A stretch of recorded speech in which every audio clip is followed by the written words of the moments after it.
ये women's T20 world cup 2026 का बड़ा मंच और लगातार वार्म अप मैचेस का दौर जारी है।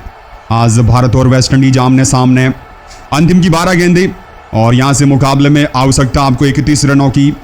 जैमिमा फिलहाल 45 रनों पर। चले गेंदबाज Aaliyah Alleyne over the wicket से short of length off stump पर हुक कर दिया इस गेंद को, हवा में 6 रन। गेंद जितना ऊंचा गया उतना दूर। जैमिमा छक्के के साथ अपने हाफ सेंचुरी के पार पहुंचे। क्या पारी! एक तरफ आज भारतीय टीम लगातार अपनी 6 विकेट खोती चली गई, लेकिन ये बल्लेबाज दीवार की तरह इस वक्त विंडीज गेंदबाजों के सामने डट कर खड़े हैं। हालांकि दूसरे छोर पर लगातार अमनजोत कौर को जैमिमा का साथ देने की आवश्यकता रहेगी।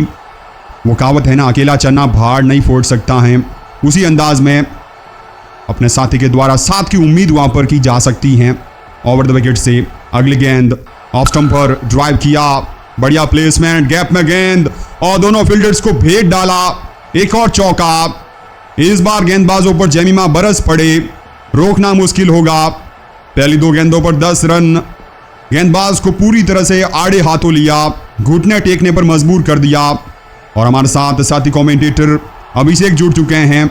अभिषेक, वार्म अप मैचेस में भारतीय टीम की शुरुआत बहुत शानदार हो चुकी है। बिल्कुल बिल्कुल राविश भाई, जिस तरीके से भारत ने इससे पहले भी वो वर्ल्ड कप याद हो आपको, और अब तो खैर और भी भारत मजबूत हो चुकी है। ऐसी भी चगली गेंद और इस बार किनारा लगा है, आउट हो जाएंगे जमीमा रेडग्यूस। भारत का एक और विकेट गिरता हुआ, 7वां विकेट खोती हुई भारत की टीम। क्रीज पर टिके हुए थे जमीमा रेडग्यूस, लेकिन आप कहेंगे कि अंदरूनी किनारा और अपना विकेट खोती हुई जमीमा रेडग्यूस की कमाल की पारी। 24 गेंदे 55 रन और आज यकीनन आप कहेंगे कि भारत को जीत की दहलीज पर लाया है। ये पहला वार्म अप मुकाबला आपको बता दूं आज के दिन पर भारत और वेस्टइंडीज के बीच में जारी है, जिसमें आखिरी की 9 गेंदों पर आ चुका खेल 21 की आवश्यकता भारत को। और अगला वार्म अप मुकाबला आपको बता दूं तो इंग्लैंड के साथ है भारत का। उस मुकाबले की भी कवरेज आपको यहीं पर मिलेगी। लाइक सब्सक्राइब करके रखिए चैनल को। बहरहाल गेंदबाजी क्रीज से गेंदबाज तैयार होंगे और क्रीज पर नए बल्लेबाजी। इस ओवर की अगली गेंद इस सीधे हाथों से इस गेंद को कट किया। राधा यादव ने सिंगल के लिए भागे बल्लेबाज, सिंगल दौड़ लिया है। स्ट्राइक आती हुई अमलिया कैर के पास करेंगे इस ओवर की अगली गेंद का सामना। आखिरी की 8 गेंदे 20 की आवश्यकता। मैच अभी भी फंसा हुआ है। भारत 7 विकेट खो चुकी है और 190 रनों का पीछा करना भारत के लिए इतना भी आसान रहा नहीं है। यहाँ पर गेंदबाजी क्रीज से गेंदबाजी करते हुए गेंदबाज चलेंगे इस ओवर की अगली गेंद लेकर। आलिया एलन चले, अगली गेंद ऑफ स्टंप से बाहर। इस गेंद को भी खेला, इस बार भी फील्डर वहां पर मौजूद थे, गेंद को नहीं रोक पाए हैं। हालांकि बाउंड्री किनारे पर एक फील्डर मौजूद, गेंद को अंदर की तरफ थ्रो करेंगे और उतने में बल्लेबाजों के बीच में फिर से सिंगल रोटेशन, स्ट्राइक रोटेशन होती हुई बल्लेबाजों के बीच में। अब 7 गेंदों में 19 रनों की आवश्यकता और राधा यादव को स्ट्राइक इसीलिए दी अमलिया कैर ने क्योंकि उनके पास अनुभव है। आखिरी ओवर में अपने पास स्ट्राइक रखने का पूरा प्रयास कर रही है अमलिया कैर। राधा यादव को भी एक बेहतरीन स्ट्रोक इस गेंद पर जड़ना पड़ सकता है। 7 गेंदों में 19, मुकाबला आखिरी ओवर में फंसेगा। बड़ी बाउंड्री चाहिए होगी इस गेंद पर। इस बीच अगली गेंद उड़ा दिया इस गेंद को हवा में और कवर के ऊपर से ये बेहतरीन छक्का राधा यादव के बल्ले से। राधा ने अपना काम कर दिया है इस ओवर की आखिरी गेंद पर।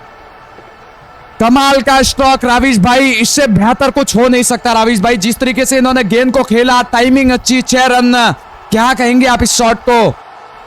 जी हां, गेंदबाज ने जरूर भरपूर प्रयास किया था पर बल्लेबाज ने समता दिखाई। नए ओवर का आगाज मैथ्यूज गेंदबाजी पर सामने की ओर मारना चाहते थे। बैट का इस बार अंदरूनी किनारा, बॉल पैड पर टकराई। बल्ले पर लगने के बाद अपील हुई थी लेकिन अंपायर का फैसला नॉट आउट। और जी बिल्कुल, आपने जो पिछले शॉट की बात की, ताकत दिखाई थी वहां पर। वुमेन्स क्रिकेट में ये आसान शॉट बिल्कुल नहीं है, लेकिन ये ताकत, नजाकत सबका वहां पर मिश्रण दिखाया। फिलहाल 5 गेंदे, रन आपको चाहिए 13। राउंड द विकेट से मैथ्यूज की गेंद ऑफ स्टंप पर थी और इस बार सीधे बैट का उपयोग करके टाइम कर दिया इस गेंद को कवर्स में 1 रन के लिए। हर रन का मूल्य इस वक्त काफी ज्यादा रहेगा। एक भी गेंद आप यहाँ पर डॉट अफोर्ड नहीं कर सकते हैं। और स्ट्राइक पर वापस आ जाएंगे इस वक्त राधा यादव। इनके बारे में हमने चर्चा इससे पहले की थी। 2 गेंदों पर 7 रन पर पहुंच गए हैं और निराशा साफ तौर पर वेस्टइंडीज टीम के खेमे में इस वक्त देखी जा सकती हैं, क्योंकि ये जानते हैं यहाँ पर एक और विकेट आना बहुत ज्यादा अनिवार्य होगा। मैथ्यूज की गेंद ओवर द विकेट से ऑफ स्टंप के बाहर, एक बार फिर से चिप किया इस गेंद को स्क्वायर के ऊपर से, दंदनाता स्ट्रोक, 6 रन। मैथ्यूज का 20वें ओवर में आना मुझे लग रहा है कि वेस्टइंडीज टीम के लिए भारी पड़ गया। हेनरी के पास 1 ओवर बचा था, उनको आप गेंदबाजी दे सकते थे। बेशक मैथ्यूज बतौर स्पिनर नई गेंद के साथ अच्छा आज काम किया था, 2 विकेटें निकाली, पर यहां पर भारतीय बल्लेबाजों का वर्चस्व कायम है। इस वक्त 3 गेंदों पर चाहिए 6 रन। राधा यादव 2 छक्के मार चुके हैं। चले अगली गेंद ओवर द विकेट से ऑफ स्टंप पर थी और इस बार रक्षात्मक तरीके से ड्राइव किया, 4 रन। ऐसा बिल्कुल नहीं लगा था कि यह चौका हो पाएगा, लेकिन आप कला देखिए, टाइमिंग देखिए, प्लेसमेंट आप देखिए, पूरी तरह से एक स्पेशलिस्ट बल्लेबाज की तरह आज राधा यादव बल्ला चला रही हैं। और मुकाबले में स्थिति यह है कि भारतीय टीम को चाहिए 2 गेंदों पर 2 रन। 17 पर राधा यादव। मैथ्यूज के इस वक्त तोते उड़ा दिए बल्लेबाजों ने और मुझे लगता है कि मैथ्यूज जरूर इसे वापस पीछे पलट के देखेंगे, बहुत ज्यादा पछताएंगे। ऑफ स्टंप पर गेंद अंदर की ओर आई, ड्राइव किया लॉन्ग ऑफ के क्षेत्र में और बढ़िया रनिंग बिटवीन द विकेट। बल्लेबाजों ने तेज गति के साथ एक बार फिर से सिंगल मुकम्मल किया। स्कोर भारतीय टीम का लगातार इस वक्त आगे बढ़ता चला जा रहा है। अब आखिरी गेंद का यहां से खेल बचा है और भारतीय टीम को सिर्फ और सिर्फ 1 रन की आवश्यकता रहेगी और स्ट्राइक पर बल्लेबाज मौजूद रहेंगे अमनजोत कौर। तमाम साथी वीडियो को लाइक कीजिएगा, सब्सक्राइब कीजिएगा सभी मैचेस की कवरेज के लिए। ऑफ स्टंप के बाहर बल्लेबाज से गेंद को दूर रखना चाहते थे, ड्राइव किया, डी पॉइंट मौजूद हैं, लेकिन इसी के साथ दोस्तों वो अंतिम रन और भारतीय टीम जीत के उस पार पहुंची। क्या बेहतरीन बल्लेबाजी, लगातार 7 विकेटें आपने गंवाई, लेकिन जेमिमा के आउट होने के बावजूद भी इन दोनों पूछले क्रम के बल्लेबाजों ने इंडियन टीम को वर्ल्ड कप के पहले वार्म अप मैच के अंदर जीत के उस पार पहुंचाया।